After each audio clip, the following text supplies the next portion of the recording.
Here's a cool picture of me and Triple H before he jobbed Sting out. Oh, where was this at? Is that I Lemmy? forget. Yeah. So Oh yeah, because didn't Lemmy make a song for Triple H or something? made the game, and he did the theme for Evolution. That's what it is. Yeah. Well, here Triple it H is, is guys. healed.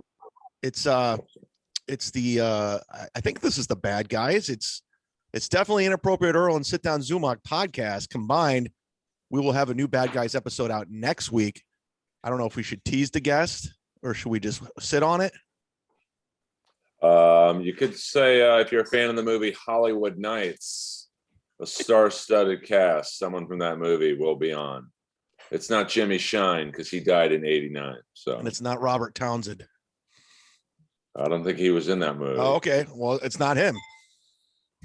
Although I will say I love the Hollywood Shuffle Robert Townsend did, all on his credit cards. He maxed out every credit card he could get his hands on to make that movie. And it's, I think, for a struggling actor, comic, musician, it's a great movie to watch because obviously Robert Townsend was a struggling actor at the time. He got it. Yeah, that's what I was thinking of when you said Hollywood Nights. And I think I saw Hollywood Shuffle like on VHS like back in 1990. Yeah, I mean, I think it came out in '86, and it's a great cast. You have the Keenan Ivory Wayans, Franklin Ajayi, who should be much more known than he is, but he just picked the wrong time to be a black comic with Richard Pryor blowing up. It was just like, oh, dude, if you were just 3 years earlier, you'd be Richard Pryor. And then who else? Dom Herrera, Comedy Store paid regular. Dom Herrera was in there? Yeah, he played the. It was written by Dom Herrera. I'm looking at it right now. Oh, I had no idea about that. I didn't know he wrote it. It makes sense. Yeah, him, Robert Townsend, Keenan Ivory Wayans wrote it together.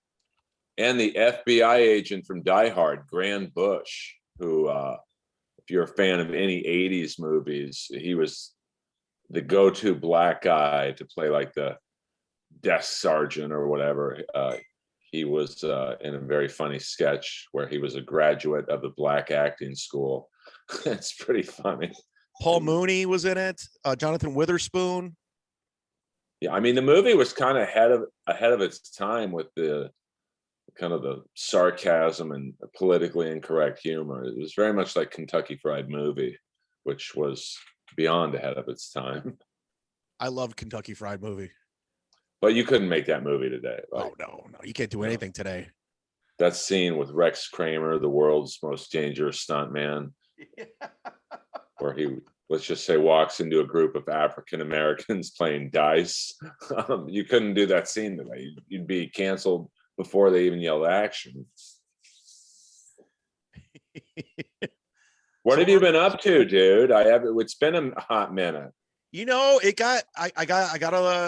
my laptop took a shit, so I was down out of commission for like a week, and then just life caught up, and next thing you know, I was gigging a lot, and I was all over the map. So I more or less just I've been trying to play catch up the whole time, but I wanted to touch base with you because people sent me, I'm like, when you and Earl are going to do something? I'm like, I'm soon. So people were, they cared. Well, yeah, I get a lot of people ask me if we had a falling out. It's like, no, we just like, you're doing your thing. I'm starting to go out again. And, it's just, we do it when we, it's hard. I don't think people realize how hard it is to get a guest. It's very difficult. If we didn't have Ashley too, like, I don't know how I would get anybody on.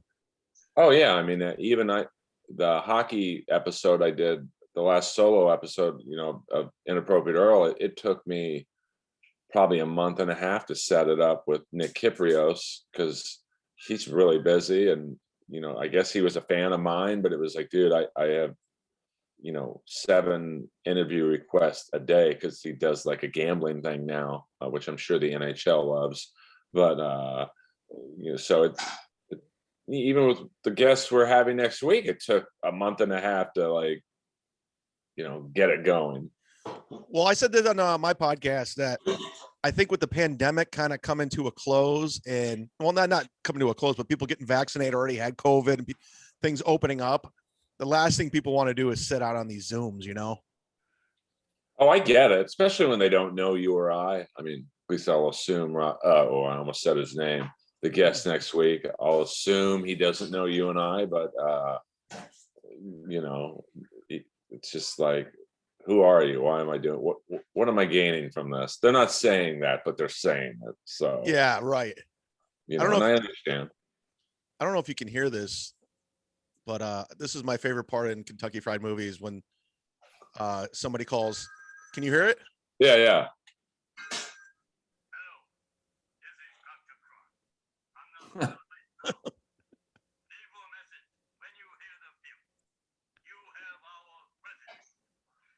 That was my answering machine message on my phone for a long time. I mean, you just like that movie was for 76. Like, Oh, so I got to turn this off. yeah, please. Too hot with what went on in the world yesterday. I don't want any racial humor. Oh yeah. Well, you know, we just did MLC with Kevin Brennan. He says hi, and we just talked about it. And it was four white guys talking about the case. I go, the Cracker Round Table is probably not the best thing right now. But what are you supposed to do? I mean, you know, it's like you're white and you should talk about it. What are you supposed to Photoshop Godfrey's face in the screen and you know, like move his lips? So like, I mean, I think it's such an interesting. This was like a baby OJ case, not quite as big, but almost, maybe bigger. Who knows? I think OJ's is bigger because OJ was such a celebrity. He was such a iconic person, where this guy was just some Minnesota cop, and I guess racial tensions and all that other stuff. But I don't see this. The OJ thing shut down the world. I remember I was watching the Knicks, and the verdict came in. I mean, it was like crazy, the insanity of that. I'll never forget where I was. I was with my buddy Herc Singh, who was a marijuana dealer. He could be dead now. Who knows? And we were watching the Jack Nicholson movie Wolf at the Cinerama Dome, which just closed down. Did it? Yeah, man. What the fuck? But you know, I love all the people who tweeted about it, saying, "Oh, we're so sad," but yet they're probably renewing their Netflix subscription the second they're sending that tweet out. It's like, well, maybe if you didn't sit on your fat ass at home and watch Hulu and Netflix and Amazon Prime and HBO Max, maybe it'd still be in business. But that's, and we walked out of the theater at about 4 p.m. the day of the chase, and like the city shut down, man. Like there's such a traffic jam of everyone trying to get home to watch it on TV. It's like I'll never forget it. Like that was like the first 9/11 type of event in my life, like where it's like, do you remember where you were? I mean, they've done documentaries, and the OJ, the fucking 30 for 30 they did was amazing. But look at him now. Like, he's on Twitter, and I almost like him again. It's weird. He killed two people, and I like him. I know. It's like that's why when people tell me certain canceled comics can't come back, I'm like, I'm telling you, OJ, just what you said, not just killed two people, but literally almost decapitated their heads. Yeah. And to show you how gruesome the murder was, I played hockey with an Orange County sheriff, and this was like kind of before the internet blew up and you could just Google autopsy pictures. Like, this guy was, well, he's still alive. He's like 6'6", 260 pounds. He built like a pro wrestler. Like, this guy's seen it all in the world of crime, murders, machete wounds. I don't know what machete means. And he looked at me, and I could tell. He's like, "Earl, I've seen a lot of gruesome stuff in my life. Those autopsy pictures I'll never forget." Wow. So that just goes to show you the level of the murder. And So I think anyone can come back. Like when you see, like you said, OJ is basically a B-level celebrity again. So, these comics who got, to varying degrees canceled, I could see any one of them coming back and being a big star again. Yeah, it's because OJ was canceled. I mean, I'm not comparing like what they did to OJ killing two people, but like, I do admit what OJ did was way worse than Chris D'Elia. I'm on record. But I still don't understand why Chris was the only one who got canceled, and other people who were accused of really worse are working more than ever. So, like, of course, no one's been convicted, but But we live in a world where just the accusation is you're guilty. Like you're no trial, guilty. Take your career away. It's over. So, oh yeah, I mean, I've known comics who bad breakups or whatever, and he said, she said, just to be an asshole to the other person. Once it's out there, man. Like, so it is. I mean, that's the thing with the D'Elia thing. I remember me and Chandler were watching, I forget what we were watching, probably a shitty reality show. And I saw D'Elia trending on Twitter. It was like 2,000 tweets. And for a Sunday night, that's a lot. yeah. And then like the show finished, I went back on Twitter. It was like 20,000 tweets. I'm like, oh my God. And then by the time we went to bed, he was up to like 59,000 tweets. I'm like, I've never seen something since like blow up like that. Yeah, that was a weird one. I mean, first of all, I'm glad he's back doing his podcast. I know he's staying far from Twitter, which he should, but you just got to do. I think Brian Callen did the right way. He just put his head down and just went back at it. Like, I mean, he pushed back. I don't know. I mean, yeah, it's definitely two different ways to do it. I mean, I think Chris just went off the grid for basically a year. And then Callen was kind of the opposite, put out the YouTube video, which, I don't know, it kind of came off a little like almost like a wrestling heel video, but, he denied it, said I didn't do it. I'm going to go back to work. So, and he's working. So, yeah. And then you got, the Jeff Ross situation where nothing happened at all. He's working more than ever. I think he's on every fucking lineup in Los Angeles. So, people ask me the most about that one just because roast battle and whatnot. But I don't. All these things are tough because it's he said, she said from 25 years ago. Like, there's no evidence either way. So it's just like you either believe one side or the other, I guess. Well, I hope that things run its course. I mean, I don't know what the future is going to be. And, obviously everyone's moving to Austin. I mean, everyone's moving to fucking Austin. Yeah, but what they don't realize is if they're not funny in LA or New York, they ain't funny in Austin either. They're opening a ton of comedy clubs out there. Joe's opening his, Helium's opening one, Creek in the Cave, and they got all the independent venues. So there's I know. I think Joe can only help so many people. Like, and if you're not in his inner circle, you're out. Like, he's going to help Hinchcliffe. He's going to help Burt. Tim Dillon. Maybe 3 or 4 others, and then. So I don't understand the mad rush to get there, because if you're not there already, you're not there. Like, so well, I'm hearing rumors that I don't know what I can and can't say.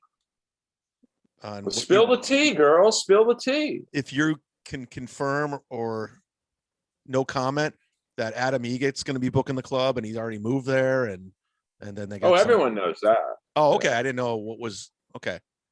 I mean, Adam I believe. I mean, Adam's definitely booking the club. I think Curtis, who was one of the managers at the store, Wearing my store shirt. Yeah, that is a lovely. I don't even have one of those. What the fuck? I think Tripley gave it to me. I bet. I'm sure he took a nice stash out the back door. Guy's unbelievable. Curtis, who was security before he became manager, I think he's going to Austin to Joe's club, and I hear rumors, not confirmed, of Eric Anderson, who was the GM, is going there too, or he's helping in some fashion. So I mean, and some door guys are being hired to do that there. So it's kind of smart by Joe. He's taking the best of what he thinks is the best employees of the store, and it's a business. Joe makes power moves. Yeah, I mean but I don't think it hurts the store that much because it's not like they're competing on a Friday night. They'll have more than enough headliners there. Whitney will be there, and Joe will be there when he comes here. So I think people think the store is just gonna. With all due respect, Whitney Cummings is not packing in the main room. I mean, it's just not. I'm sorry. I've been there. I've seen Sam's shows. Rogan and Diaz, they had such a fucking power over that place. You got your Bill Burrs and you got, your Mark Maron, but people are going to be hesitant to be going out in the first place, especially in your town. So it's going to take a while, and there's going to be capacity restrictions. So I don't know. We'll see. I don't know. I really don't. I don't think anyone does. I don't even think Joe knows. Like we're all guessing.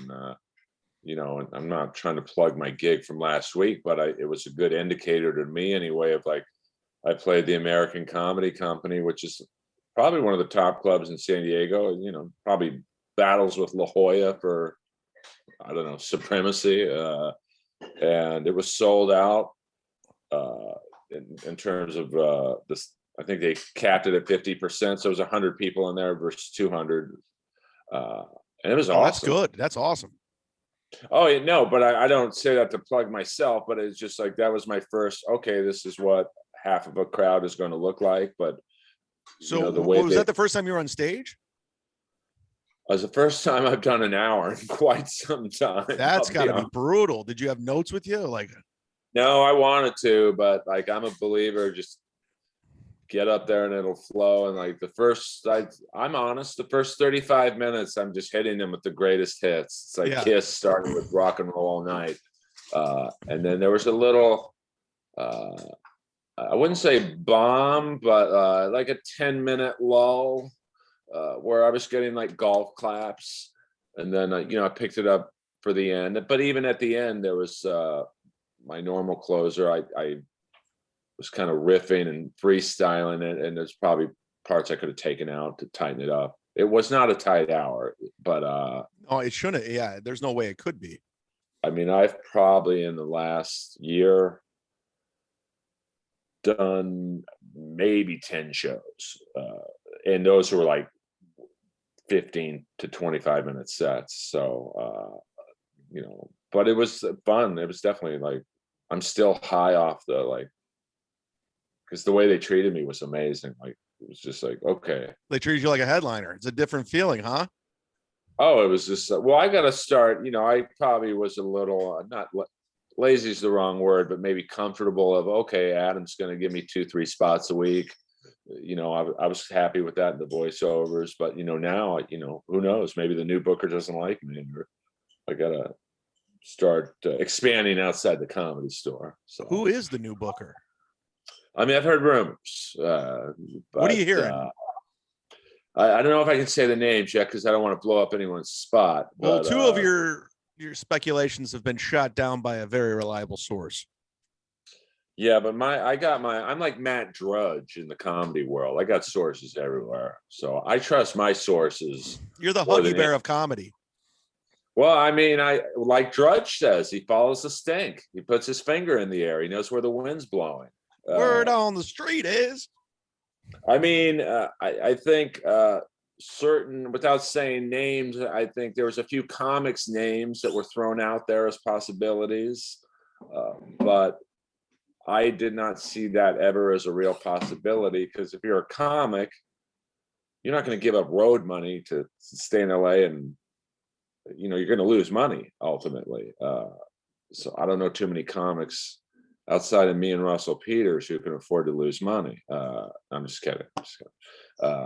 So Eliza's not going to be booking the store. I did not hear that rumor. It was another female who I won't say, but I think you know who I'm talking about. And then, there's one person who I think it should be, but I don't know what path they want to take. Hopefully they get someone like an Adam who was willing to take risk on the lesser known acts. They could go the improv route where they just hire a management company like Levity and just go, okay, put up Levity clients. I don't think that would work at the store, but I think Adam was great. Now I'm friends with Adam, but I would say this whether I wasn't. Obviously he brought in network people like Schneider, and because I think he knew if you bring in Schneider, Spade shows up. If you bring in Spade, Swartzen shows up. If you bring in Swartzen, Sandler shows up. And then I think I was the first person with Candace Thompson he passed. And I don't want to speak for Candace, but my fame level was pretty low in 2013. So, but in Adam's mind, it was like, okay, this guy, You bring in Jeremy Piven, Earl shows up. Well, I can assure you, I don't think Jeremy Piven will ever have his name on the wall at the Comedy Store. But I just who knows? Maybe. I just listened to Jeremy Piven on Bert's podcast, and it was like I couldn't handle it. I had to shut it off. The amount of bullshit and Hollywood kiss ass that was going on. No offense to Bert, but I couldn't handle it. I was like, I got to stop this. Well, it's funny when I went up there at Roast Battle one night when he was, I don't think he was judging. I think he was just hanging out with Jeff. What a shock those guys would be friends. And so I was told to go up there by someone on the show and get the room going. And as soon as I think I walked out to the Killers, the Man. Oh, I watched it. I watched it. Yeah, of course. It was great. It was fantastic. He had no improv ability. Like I thought, okay, this guy's a great actor, and he is a great actor. I've always said that. But he just had zero. Did his mic go out? Ability. Yeah, well, he tried that. That's when he knew he was in trouble, because at the Laugh Factory, let me see if I can grab him. I'm too lazy to pull one over. But at the Laugh Factory, when a joke doesn't work, he would tap his mic like this, do the "is this on" thing. And so he threw out a line at me that completely bombed, and then he started going like this. And I'm like, this is not the Laugh Factory, bro. Our mics work here. And you could tell he slowly turned his head. It was like, oh, this guy's on to me. So that was a great video. I think it's out there on YouTube if you want to look it up. Oh yeah, it's on YouTube. I think the title. I think if you just look up my name and his name, it's something. I think I titled it "The Night I Made Jeremy Piven My Bitch." That's great. I was told to. And then Jeff calls me up an hour later, and he was like, "Why did you bully him? You didn't even let him get a word in." I'm like, "Well, Roast Battle is a show that was formed on bullying. Of course, I bullied him." Yeah, so. But Ross likes the celebrities. He likes hanging around them. He likes being one. Well, I get it, but it's like, that's what you guys wanted me to do. It's cause a scene, cause a ruckus. And here I had this at one time A-level actor wanting to fist fight me. Was he A-level? Pretty good job. I mean, Entourage is pretty. Yeah, you're right. It was pretty big. Pretty A-level, and I think his problem, and it's a problem I would love to have, is really none of his movies did oh my God, that's out of control. I don't know what's worse, the vest or that picture, man. Rebecca Clark, I know her. I know Rebecca Clark. Oh yeah, she used to take photos. She was funny. But if it's the same Rebecca Clark I'm thinking of, she used to do that, like this really dark comedy, which I always liked. Yeah, she was a But comedian. I know that. I just know she was taking photos that evening because it was at the yeah, Hollywood Improv. but she was like that's one of the comics I wish kind of kept at it. Like, of course, it's a tough business. I get. I would estimate 90% of the people I started with quit, or just stopped doing it. Yeah, I was just thinking of I comics watched. that who just kind of disappeared. You remember God, what the fucks was it? Andrew? It came on my Spotify. I go, oh my God, I remember that dude. Andrew Norelli. Yes. Yeah, I mean, I don't know if he quit or like he's one of like I don't know about him in particular, but like there's people like him who you saw on like all the mid 2000 talk shows and like Comics Unleashed and all that stuff. Like he's kind of like a Butch Bradley type where Yeah. they just like people probably go, did Butch Bradley quit? But no, he's like running the Vegas comedy scene. No, Like, he's huge in Vegas. Butch Bradley. He does the Stratosphere. Like he has a residency there.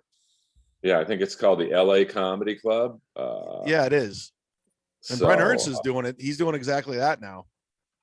yeah, I mean, well, he lucked out because Cobra Kai is a big show, and so I'm sure he gets fat gigs from that. And Dude, he not luck out? I mean, come on. He's a fucking LaRusso. I go, you're a LaRusso, man. I mean, he fits the part. I mean, I can't think of better casting. Like, Oh, he's fantastic. Fantastic. and I like the little guy too. I guess they're who was his partner. I think season 1 at the dealership. That guy's. I think he's an improv actor. He might be a stand-up. He is a stand-up. Brett told me he does do stand-up too. But of course, this season, the new season, I'm really geeked out because the rumors are the bad guy from Karate Kid 3 he's going to be like the main bad guy now. Oh, the rumors are. I will spoiler alert. There's photos leaked on the internet. It's going down. Well, he was great. He's a weird dude because he basically quit acting. Like, did a few things in the late 80s, early 90s. Terry Silver. Real name. God, it's just it's like 3 words, I think. Is it Thomas Ian Griffith, who I tweeted this at him and he liked it. His very first acting gig was a extra in the Miami Vice episode Phil the Shill at the pool party scene at Phil Collins' house. Do you know everybody that's ever been on Miami Vice? Well, it's such a great because I'm doing a deep dive. I have insomnia right now because I work out so late. So on Amazon Prime, I've been burning through Crime Story again. Oh, did you get to the Dice episodes? Oh, he's in probably 70% of them. So it's obviously it's a Michael Mann show, and he uses the same people like from Miami Vice. He'll throw them in Crime Story, and so the cameos unbelievable. So it's but Thomas Ian Griffith was. It's funny. I slow-mo the scene. You have to slow-mo his scene because he's literally in the pool with no dialogue, and it's like, oh man, that is him. So it's like when I who did I email or I tweeted at Peter Horton, who's like a big producer now. His very first role was on The White Shadow. So I try and reach out to these guys and go, never forget. This is why I like you, Earl. You like what you like and you stick to it. And that's how I am. I like what I like, and this is what I like, and I will always like it. Well, that's why no one steals my jokes, because like who else is going to be doing jokes about The White Shadow? Like, hey-o. No, but I'm serious. So like that's no one is going to steal a joke about Rat or Vinnie Vincent Invasion. Like so I'm very confident no one's going to ever steal an Earl Skakel OG joke. But maybe, who knows? It's comedy. Don't put anything past anyone. You just got to talk about shit nobody likes, and then you're like guaranteed to like not have your jokes stolen. Here, I got to show you this real quick. So I'm a big Beastie Boys fan, right? And their first, they did some public access TV show, and they were a punk band, right? They had a song called "The White Shadow." It was about the White Shadow. The show? Yeah, it was about the show. You can't really tell.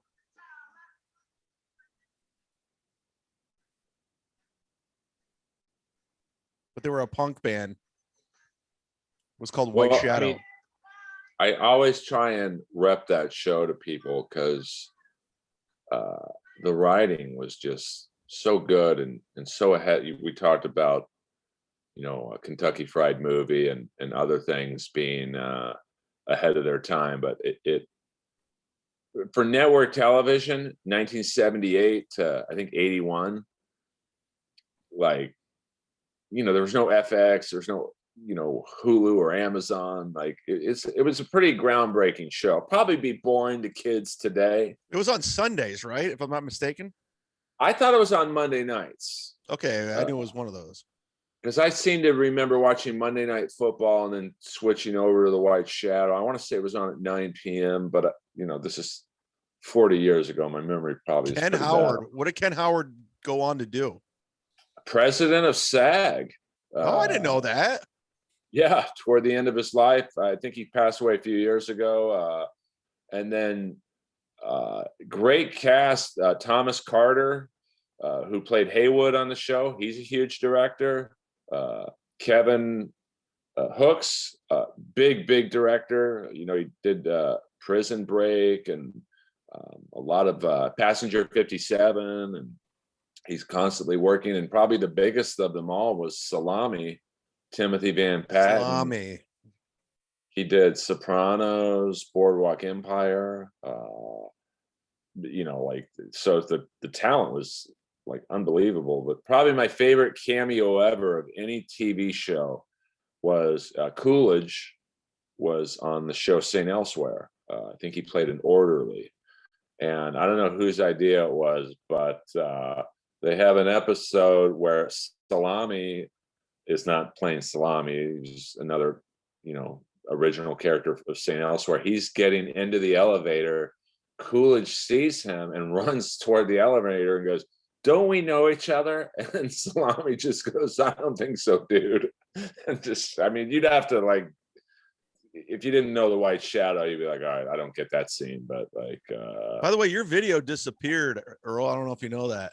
Really? Yeah, you're off. Like, I hear you, but I don't see you. Let me see what that means. Start video. I think. Are we back? That's there weird. You are. You're back. Sorry. We're back. We're back for more. Stephen Piercy and Robin Crosby wrote in 1983 for the Rat EP.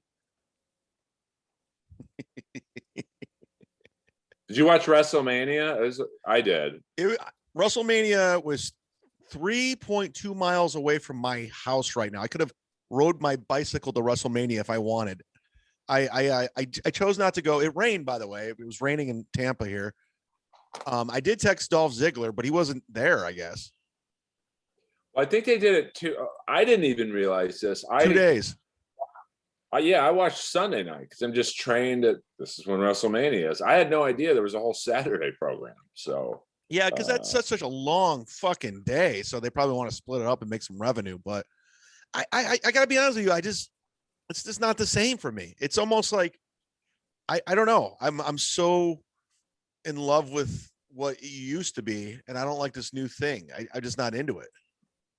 Yeah, I'm much more into AEW right now. Like they're doing it right.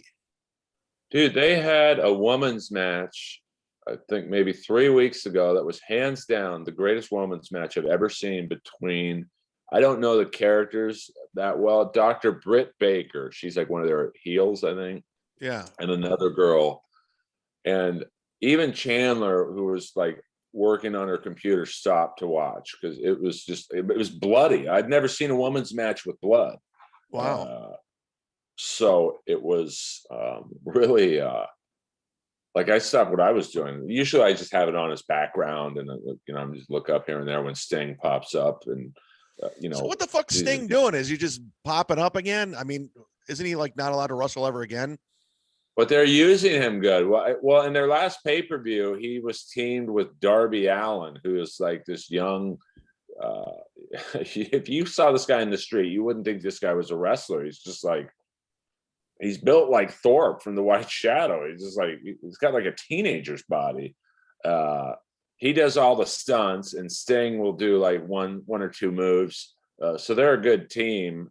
They had like a street fight with Team Taz, and it was pretty well done. But they had a Shockmaster like moment in the main event. It was Kenny Omega again. I think Omega against John Moxley, and the whole thing was there's supposed to be an exploding ring, and I guess it was supposed to blow up when the cover was being made. So they make the cover and nothing happens. So you could tell both guys are like kind of, it was like the Sting thing when Robocop couldn't get to the cage soon enough. Yeah, they both had to just kind of sit there and wait for the ring to explode, and then it exploded. It just was awful. It's definitely Shockmaster-like, but I do like what they're doing overall. Yeah, I mean, because WWE is so corporate now, they're just going, all right, what's great about wrestling? Why did we like wrestling? And they're trying to incorporate that, which I respect. Well, I watched what was it, Raw? Yeah, 2 nights ago, and it's unwatchable, man. Like, you don't hate the bad guys, the good guy. I mean, New Day is kind of funny, I guess, because they come out with the neon, doing the whoop stuff. But I don't know. It's just not for me. But like the bad guy in AEW, the main one, I think is MJW or something. He's great. He's a great heel. Almost harken back to the 80s type heel. By the way, what was the pay-per-view? Was it Capital Combat that Robocop came out? Yes, 1991 at Landover, Maryland, at the Cap Center, where it's probably it's not quite Shockmaster-esque, but like clearly they didn't research that, Robocop can only move so fast. Like, so Sting had to look how Sting's in the cage, I think, and then the 4 horsemen are in the ring, and so everyone had to like improv an extra probably 5 to 10 minutes while Robocop, he can basically like, take baby steps. He just broke the cage door off. But that took like at least an extra 5 minutes for him to get to that cage. Because they clearly didn't either watch the movie or they didn't try out the costume, so. The costume looks janky. Look at it. It doesn't even look like good. It's like a shitty costume. Well, they just clearly didn't research, like, Peter Weller only got the part of Robocop. Murphy, dead or alive, you're coming with me, creep. He only got the part because he fit the costume, because it was so. The original Robocop was Michael Ironside, who. That's pretty cool. That's a good casting. Yeah, people probably go, "Who the hell is Michael Ironside?" He was one of the sergeants in Top Gun. He was like, got the real gravelly voice. I could see him in it, but he was too big for the costume. Like, it was kind of like Predator. The original Predator wasn't Kevin Peter Hall. It was Van Damme. I'll buy that for $1. That guy was great. I think if you put, if you put "I'll buy that for $1" on Twitter, they automatically like it. Like, there's some bot, I think, that searches for that phrase. Really? Yeah, it's pretty funny. I used to just do that all day. This was such a violent movie, though. The first RoboCop. Well, yeah, it had kind of like a rape scene in there, or the guy jumping in toxic waste. At least they didn't show a rape scene, but they basically led you into one. And then he shoots the rapist in the balls. Oh, that's right. Yeah. And then it was kind of violent for its time. But this was right around the same time Cobra came out, and that was so violent it got an X rating when it first came out. Oh, Cobra got an X rating right away? The original, like the 3.5 hour cut of Cobra got an X rating, and that cut is out there somewhere. Chandler tried to get it for my birthday because if you watch Cobra, and I think we've talked about it before, but like the bad guy's only in it for like 10 minutes, and there's like scenes that don't make sense. Like they'll show him almost at the end of the scene they cut, and it's like, what does this mean? I guess he's one of the reasons it was an X rating, because he was such a great bad guy. He was killing people left and right, and, slitting their throats with that, like crazy looking knife. So Stallone was like, well, let's just make this movie about me. Like he'll be in it, as much as he has to be in it. So what was the song that was playing in Cobra when he pulls up to his place in his little car and the Mexicans were in the car and they won't move so he could parallel park? That's a funny. I want to say it was "Feel the Heat" by Jean Beauvoir, but I don't think it was. I was working so hard, trying to make a living. I love the Pepsi sign right by Stallone's apartment door. Like, what? The product placement in that thing was hilarious. When he took a sip of the beer in the grocery store.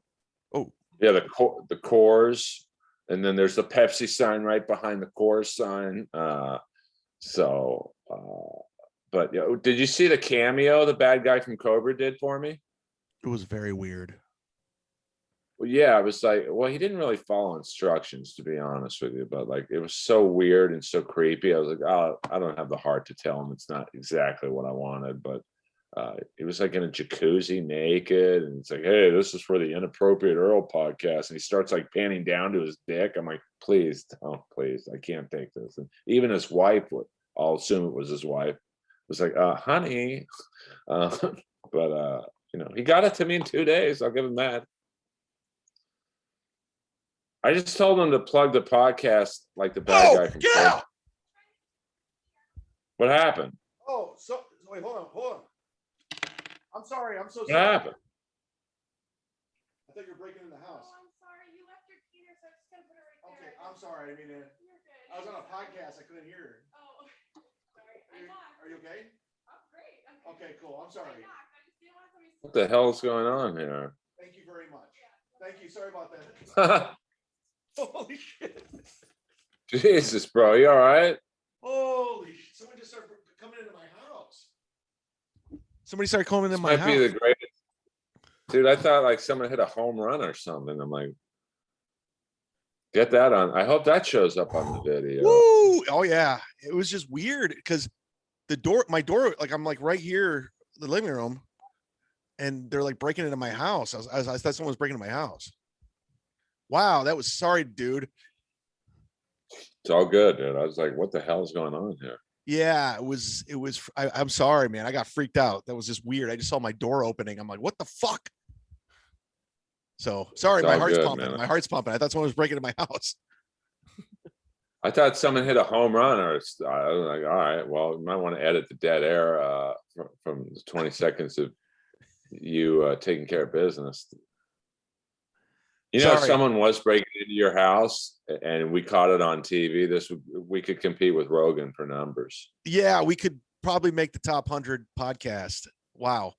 Yeah, it was just my neighbor. Please get it. It was my neighbor basically saying I left the keys on the front door, and she was basically going to put them inside the house. She was just being nice. God, man, that freaked me out. I'm sorry. I just saw my front door opening. Okay. I'm like, nobody has the keys in my house. So that's reality TV right there. That way, who knows? I mean, in this day and age, man, my Citizen app goes off every 2 seconds. Nothing surprises me. And then honestly, I just heard about a story about the people across the street. They guys got their place broken into like last week, And so that was the first thing that went in my mind. I just thought to that. I'm like, holy shit, that was freaky.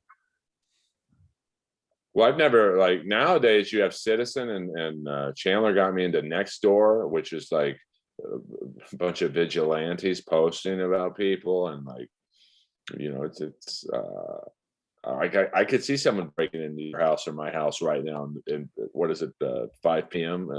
So it's the homeless are like that scene in Escape from New York out here where Kurt Russell's hiding and then they all just start coming out of the potholes. Like I just rewatched Escape from New York 2 weeks ago. I watched it on Amazon Prime. Still great. holds up. It really does. The second one sucked, but like, Terrible. the first one, because the second one had a budget. First one had zero budget. Like, Yeah, they cut out a well, because everything had to be filmed at night. That's like the Warriors. Like they had no budget, but they kind of cut out a part. I don't know if there's a version where like a DVD or if there's an extended version of like when him and Fresno Bob robbed a bank. I guess. yeah, that's on YouTube. You can watch them. It's a weird bank robbery. It's very done. I could see why they cut it out. It just seemed very weird. Well, I felt bad for the actor because that was a fat role, and it was someone who I think went on to do other stuff. But there was like a scene where they're doing the bank robbery, and then there's a scene, I want to say, when they're in like a subway car and they're having it, it's a nice scene, and then that just got cut. Like, sorry, dude. Probably wasn't in the budget, to be honest with you. Like, we can't edit this, we can't afford it. Fresno Bob. I went through a similar thing where I had like a 3 or 4 minute scene on I'm Dying Up Here. I literally had like 10 lines in 2 seasons, but Wow. this scene was like my opus on I'm Dying Up Here. I'm drunk in an alley and Clark Duke and Al Madrigal are holding me up and everyone's firing. Yeah, that's it. So, I always felt bad for this actor because would have been a nice Payday. I don't know. It seems like they could have kept this in, but I think in the early 80s and maybe all throughout the 80s, they just wanted, like, if it was an action movie, they wanted it pretty short, like maybe 80 minutes tops. So who are the 349 people who voted thumbs down on this? That's out of control, man. Well, there's almost 10,000 that liked it. But it always blows me away, like when you see like a Tony Robbins video or I don't know, like a Buster Douglas clip of knocking out Tyson. It's got like 100,000 likes and then like 38 thumbs down. It's like, who's voting down on Buster Douglas beating Tyson? Like, or like, I don't know. It's like, it's kind of funny. There's Fresno Bob right there. Yeah, there he is. He rewired the train to pick him up, to take him to San Francisco. That would have been a fat role for this guy. Yeah, and he just got cut out completely. Because there is, I forget the reference later on in the movie. I think it was when he's talking to Brain. Harry Dean Stanton. And he says, me and Fresno Bob. Yeah, but you didn't like get that reference, like, because they clearly didn't have time to cut that part out. Yeah, because I remember my friend would always bring up Fresno Bob without even knowing about this. Yeah. I'm trying to think if they do a close-up on this guy. Yeah, he's right there. Yeah, like he was in a few things in the 80s. I think he was in like a Lethal Weapon like type, like where he had a cameo or whatever. But just kind of sucks to there's so many. They filmed all the city scenes in St. Louis. Like, I actually went to a couple of the locations. Oh, really? Yeah, it was all shot in St. Louis. All the New York stuff. I think they said they spent one day getting New York exterior shots, and they filmed by the Statue of Liberty where, the Lee Van Cleef was, but everything else was in St. Louis. I love Lee Van Cleef. He was great in this. Fresno Bob. Yeah. Nice knowing you, Bob. We should start a podcast called Fresno Bob. We should get Fresno Bob on the podcast. Oh, Ashley. Ashley, if you're listening, I don't know the guy's name, but like, hook it up. She can find him. Fresno Bob. Hold on. I mean, that movie came out 41 years ago. John Sumner is his name. Is he alive? Played Fresno Bob. Wait, that's Fresno Bob in the Power Rangers. I'm talking about Escape from New York, man. That'd be funny if we got the Fresno Bob from the Power Rangers and just started asking about Escape from New York. And he was like, what the fuck are you guys talking about? I don't know what you're talking about, dude. And we just go, okay, sorry about that. We just end the podcast. Who is Fresno?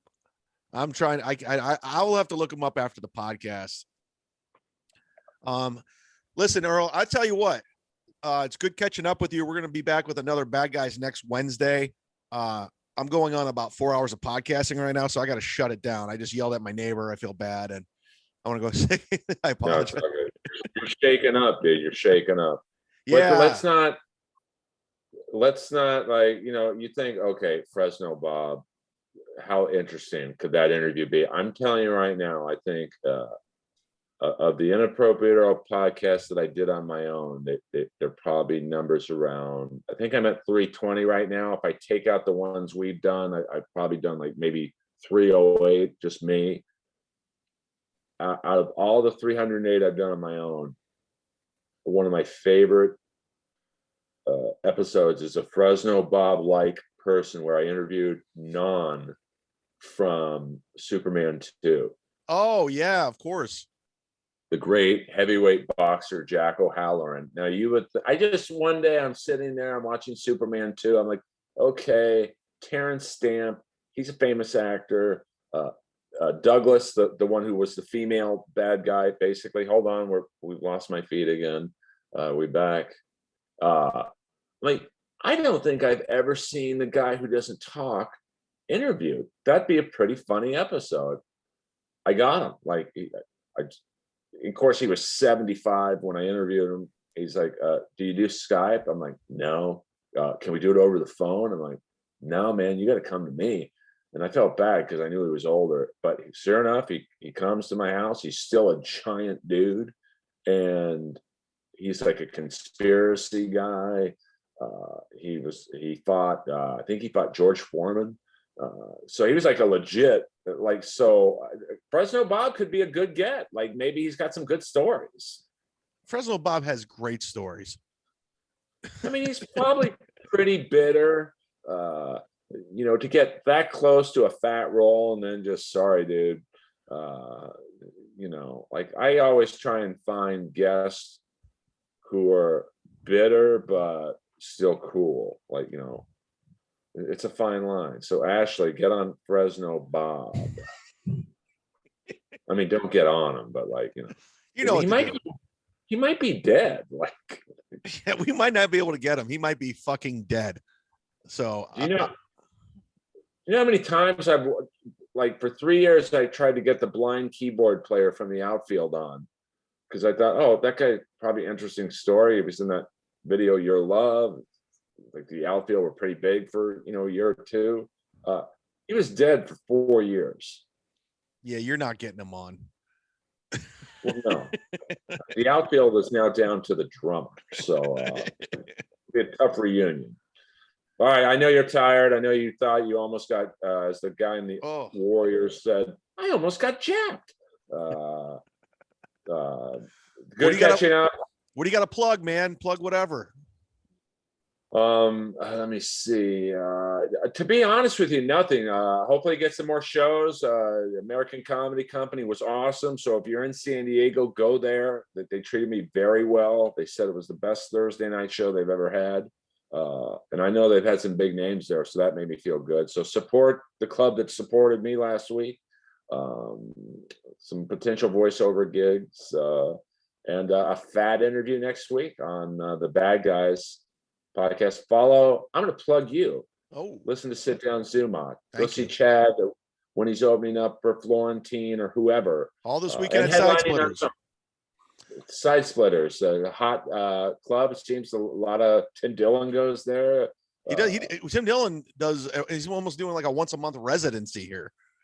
So No, I get it. So, like, I know if Tim Dillon's doing the club, it's a good club, and I mean that in all seriousness. Like, I'm going to get you in. I'm going to get you down here. That's one of my goals. Get you down oh, here. I would love to, but now I'm spoiled, and I know you got to go. Like, unless it's like opening up for Schneider, I only want a headline, and I don't mean that in a cocky way. I don't mean that in a cocky way at all. Like, I just, No, I get it. I'm the same way. Like, I only middle for like people that I really like. I'm headlining Comedy Zone next week, and I got a couple other headlining dates, but I'm only middling for people I like Florentine and Godfrey, just my friends. Oh yeah, I mean, I'm at the point now where it's like and listen, some of my friends, and I won't name them, they love being the perpetual opener, or host or MC or the feature act. I'm at the point now where, like, I had so much fun last week being the man, and I don't mean that in like a cocky way, but like, I was like, okay, I want to do this instead of be the bitch boy, and so. No, man. But go see Chad, support Chad. He's an amazing dude. Earl, you're the best. One of my favorite people ever. If you get a chance, hit subscribe on Inappropriate Earl. Leave a 5-star review on his iTunes and follow him on social media. He's a great Twitter follow too. Yeah. I'm no longer shadow banned on Apple Podcasts, so I appreciate the Lords of Comic Justice helping me out. Yeah, there you go. Earl, always a pleasure. And I'm going to see you next Wednesday with our guest. Yeah, if you like the movie The Hollywood Nights, not the Hollywood Shuffle, not LA Hollywood, not LA Takedown, which was the precursor to Michael Mann's Heat, you're going to love our guest next week. If you liked a certain show on HBO, it's way ahead of its time, way before Entourage, and a better show, frankly, you're going to love our next guest. There it is. Here's your tease. Thanks again, guys. 5-star review. Sign up to the Patreon if you can. On behalf of Earl, I'm the Z-Man. That's a wrap. Good night.